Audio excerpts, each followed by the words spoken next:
Test, test. Here we go. Hey, sorry about that, everyone. So this is Rick Bosley. I believe we can hear me now. And today we're talking about the CDC eviction moratorium. You've got me today. I'm Rick Bosley, local realtor, talking to you about anything that would affect you, the homeowner. Now, this is the Orlando homeowner because that's where we buy, sell, and help people invest in real estate. Yet this really applies everywhere because CDC is federal. So let's take a look real fast at an article by CNN. So if you're looking at this, here is the headline. Get out of here, ads. Okay, here's the headline. CDC, the Center for Disease Control, extends eviction moratorium until June 30th, 2021. So what does that mean? Well, when it started off with this, the CDC, the Center for Disease Protection Control, they started it by going, you cannot evict somebody if it's going to ultimately make them homeless, deeming them to go into a group home or group shelter, because that would go against social distancing until September 30th of last year. And then until December 31st, and then January 31st, and then March 31st, and then now June 30th. So when we think about this, it says, oh, time out. I'm a renter. You cannot evict me per the CDC. Maybe, but not necessarily. So is there a fear around being a landlord right now with the shield of eviction protection for a non-payment?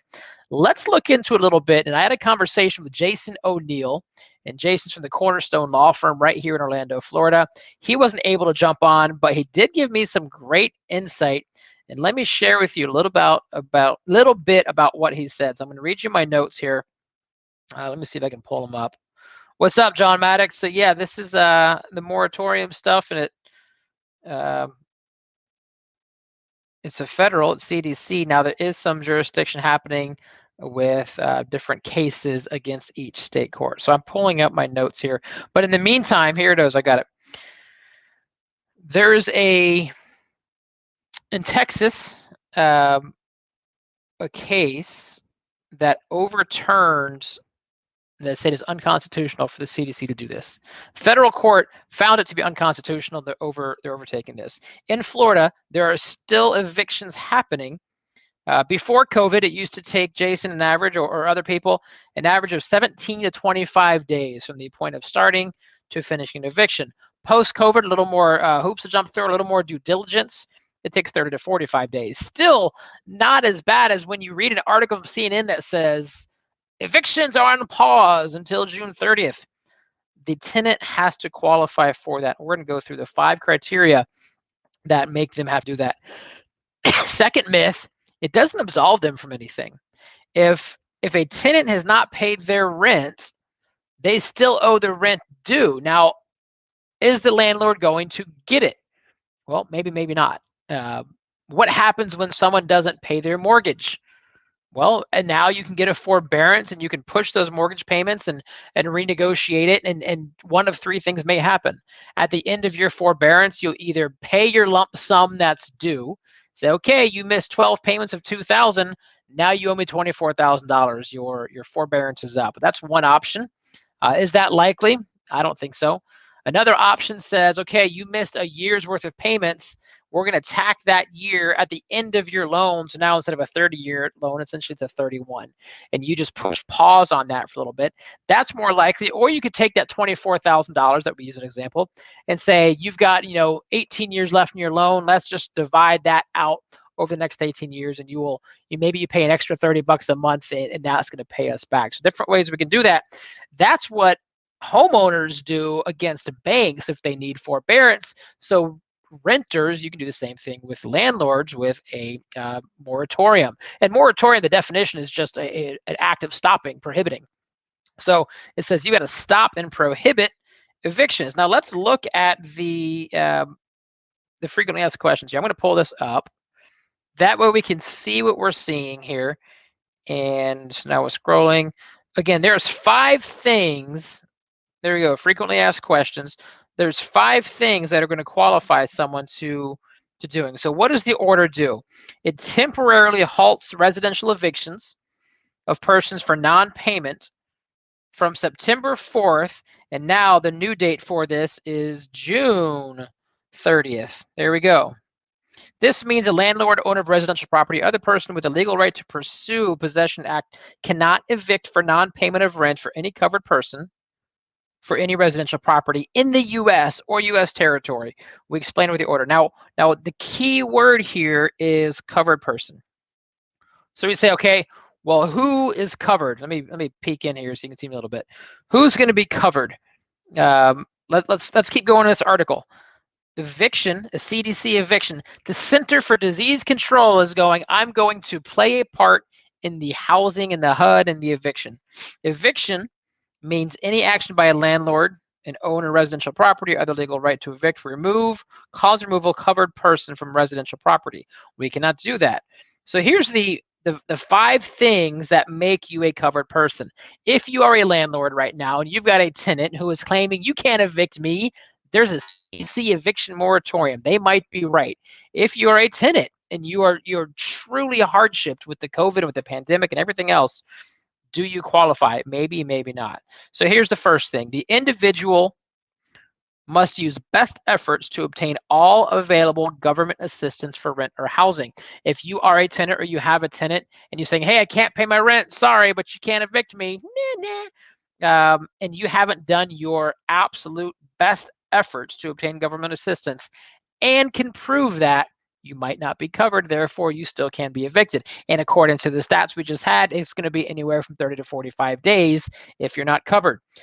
Second thing, and by the way, in the comments, if you have thoughts or questions or specificities around this, shoot it out there. I'd love to hear some feedback, and I'll make sure before we end the article that you guys get links to this as well. That way you can see all these articles. And if you're listening to this via podcast, everything that I'm reading out right now, I'm going to make sure you have included as an attachment in the comments. So if you're watching this on YouTube or Facebook, great. If you listen to a podcast, check the comment section, you're going to see there. The second thing for someone to be covered is the individual will earn no more than $99,000 individually or $198 household income of a joint return. It was not required to report any income in 2019 to receive. It was required to receive the economic payment stimulus. So if you make more than $99,000 or your household makes more than $198,000, you are not a covered person. You can still get evicted for non-payment. The third thing, you are unable to pay the full rent or make housing payment due to substantial loss household income, loss of hours, loss of work, loss of wages, you've been laid off, or you had an extraordinary out-of-pocket medical expense. If all of a sudden you've got the same job, the same hours, and the same income, but you stop paying your rent, you're not going to be covered. You have to show that true financial hardship. This reminds me back when loan modifications were prominent back in 2010, 11, 12, and loan modifications or the negotiations to prevent foreclosure and short sales. If you didn't have a substantial loss of income due to the economy with work or wage, it was very difficult to get that done. The fourth thing, individual is using best efforts to make timely partial payments that are as close to full payment as your circumstances may allow. So, Mr. Tenant, how much money have you been paying to your $1,500 rent? I've been paying about $1,100 a month, and I've been short $400, and here's all of my money and my income. Like, you've got to be willing to open up your expenses to prove that you are a covered person recipient through a sworn affidavit. So you've got to make efforts to make as close as possible. You can't just say, you know what, what I was paying you in rent, I'm gonna go over here and put it in a savings account and build up my nest egg for whatever you're going to do it for, because then you're not making best efforts to make those payments. And fifth, if the eviction would make or render you harmless or force you to move and live in close quarters and congregate in shared living setting because you have no other viable housing options. Now, how are they going to prove this if you can go live with a family member or something? I'm not sure yet. This is where the CDC comes in, that says the whole point of this is to prevent the spread of COVID through these shelters, through these homeless shelters. So there's the 5 things that make a recipient eligible for this. And if they can't prove that, then they will not be covered under the CDC moratorium. How do they use this protection? This is again where they get a completed signed copy of the declaration, and they go through that. So when we think about eviction, and the reason I bring this up, and let me just go back to it here, is when I see articles like this, and all we know that says the federal ban on evictions has been extended. You probably can't read that.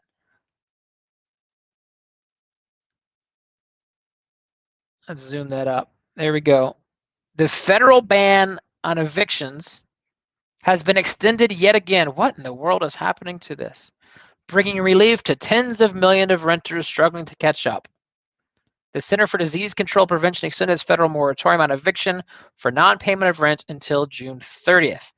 That is true, yet the media has left out a lot of information that says, well, it's not 100% true. I think this is a great PSA for you, the renter. If you see this and you think it's a get out of jail or get out of rent free, or you are in financial hardship, just be careful, because you might not be eligible and you can still get evicted if you do not abide by your lease and your contract. The second thing is, let's fast forward. And so you're a tenant, your landlord, you haven't paid anything. They evict you or you choose to leave peacefully, yet you owe them $10,000, you still owe them. This moratorium, even if you do qualify, does not let you off the hook for what you owe. Therefore, landlord and renter, you've got to figure out your collection process. You can say, we're going to make payments, over the next how many months or years, or lump sum, or you could be sent to collections. And now it's already difficult enough in this housing market, especially with the rental market going up. Imagine a rental market where your next landlord is going to call references and call your previous and say, yeah, you know what, I had to evict them, or they left, but they left with 8 months of non-payment and they haven't made a payment and they refuse to do this. I'm sending them to collections. Not only is it going to put your credit in the dumpster, it's going to put your references there.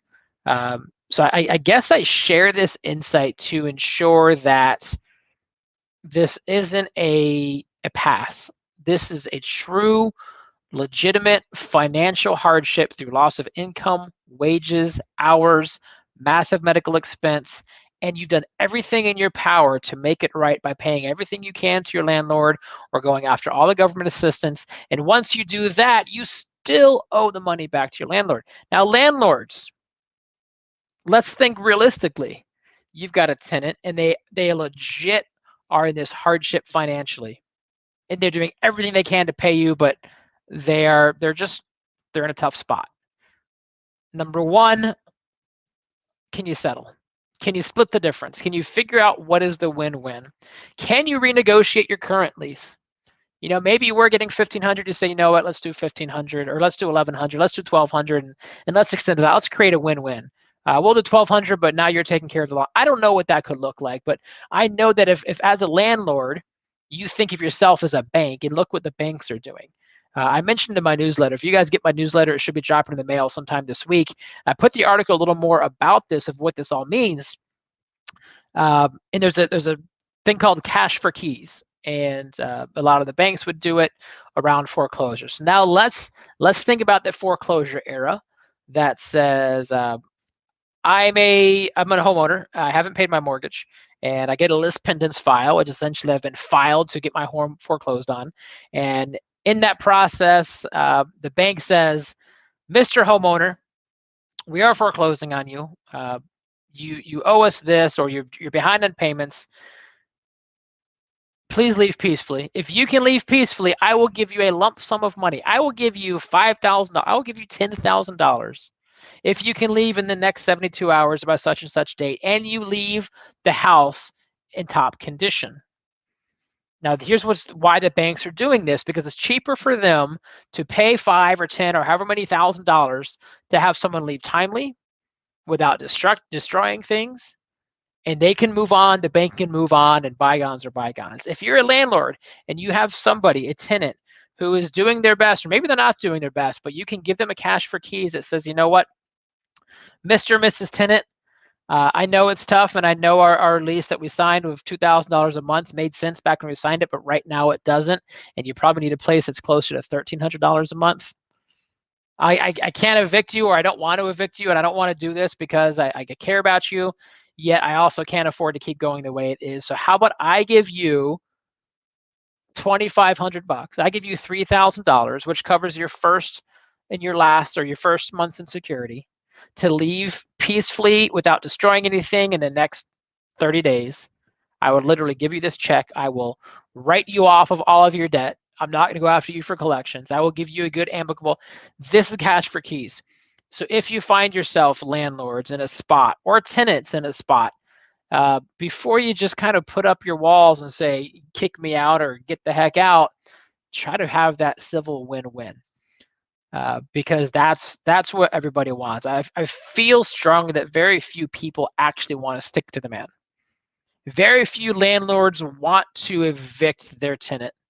Very few tenants want to give a giant middle finger to their landlords and go knock it. That's just not human nature for most of us. For some, sure it is. Yet my goal and my plea is going to be, do everything you can, tenants, to abide by the lease. Landlords, do everything you can to understand what they're going through, offer them resources, help them get financial aid, help them see if they can qualify. Maybe you can help them get a job, whatever it can be, to create that win-win. And if it's not there, if it's just no longer in the cards, is there a way that you can come to a civil agreement with amount owed? If you've got a backed rent of $24,000, maybe I say, you know what? How much can you pay me in the next 90 days? You can pay me $6,000. You know what? Give me $6,000 in the next 90 days. I'll write the rest off.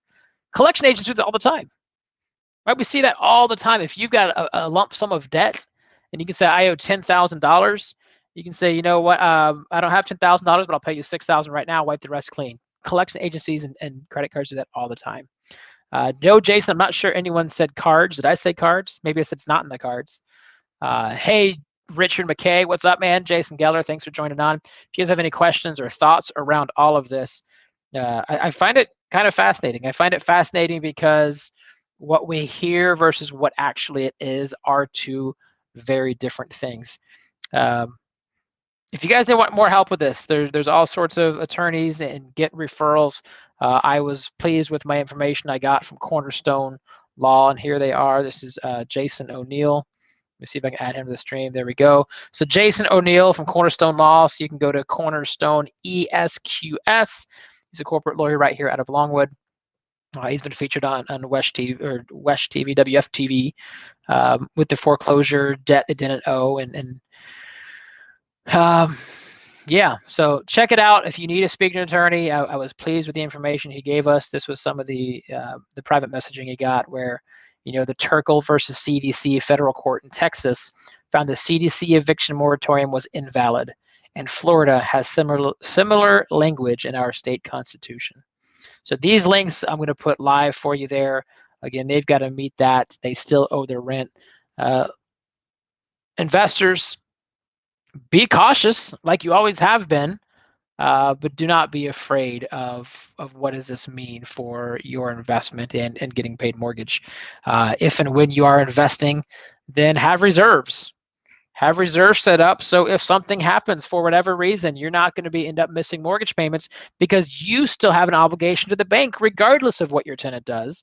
So be a smart investor, be a wise investor. And in fact, next Tuesday, we are kicking off a 6-week series on hold.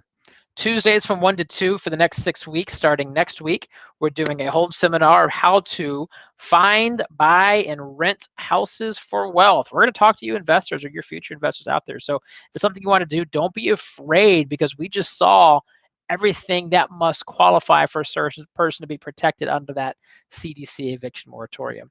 Jason says, I always hear horror stories about vacant foreclosures. Are they all that bad, or are there some in between cases where the only damage is like some idiot punching a hole in the drywall?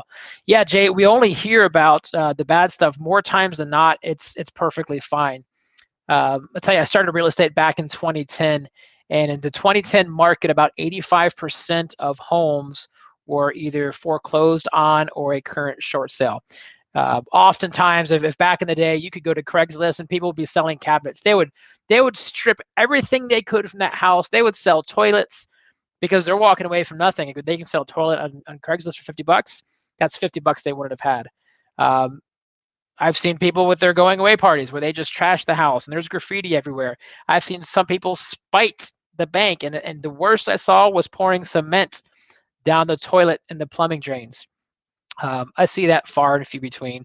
Again, I think that's the minority, not the majority of people who leave with a vengeance and with spite and hate in their heart to destroy or destruct. You might find a lot of neglect. They're not going to go there and make sure everything's tied up. They're going to say, oh, well, this is it. And they're out of there. And yeah, they might punch the wall on the way out. John, someone punches a hole in the drywall. Yeah, he brought up an old school. Someone held my beer mug collateral in college till they fixed it. So you guys just got a flashback to I'll call it 21-year-old Rick there. But anyways, that's the thoughts. If you guys want to be an investor or a real estate homeowner, the moratorium is there to protect people in true financial hardship. It's not for tenants to take advantage of landlords. So don't be wary of that. It's still an amazing opportunity to do that. The biggest thing we've got to think about right now is, do the numbers work? If you buy a house right now, what is the rental market? What is the reserves? What's the repair cost? Because price is rising up, there's going to be that switch cost. What are you looking for? And we're going to go over that a lot again starting next week. On next week's show, speaking of rentals, we'll be talking to Desmond Pollock. He is a wholesaler. He's made a business off of finding off-market deals and wholesaling them. So essentially what that means, I find an off-market deal, Mr. and Mrs. Homeowner wants to sell it, and they'll give it to me for 90 cents on the dollar. I might go pay them $180,000 and then go list it for $200,000. They're happy because they can close quick. They don't have to do any of the negotiations. I'm happy because I don't have to take a house and I just go through the process that we do every day and sell it for a profit. So if you'd like to learn about wholesaling, that you don't actually have to pick up the hammer or go through the liability of that and just find an off-market deal and you pay for the on-market expenses, that's an option. So next Wednesday, 12:15, we're with Desmond Pollock. I think that's it for now. If you guys have any questions around this, please reach out to me. Please reach out to a local attorney, or if you want to contact Cornerstone Law Firm with Jason O'Neill. I was very happy with his consult. He couldn't be here today because he's on a mediation. But yeah, it's interesting stuff. And now thank you for the opportunity, because I am more wise to the moratorium and what that all means. And until then, you guys have a great day. We'll see you next week. And hopefully, if you want more information on that Hold seminar and Hold webinar, we'll be doing it live via Facebook and YouTube, and also have and send it out so you can get that later on. So shoot us a private message, let us know. Until then, we'll see you next week. Thanks, everyone. Take care.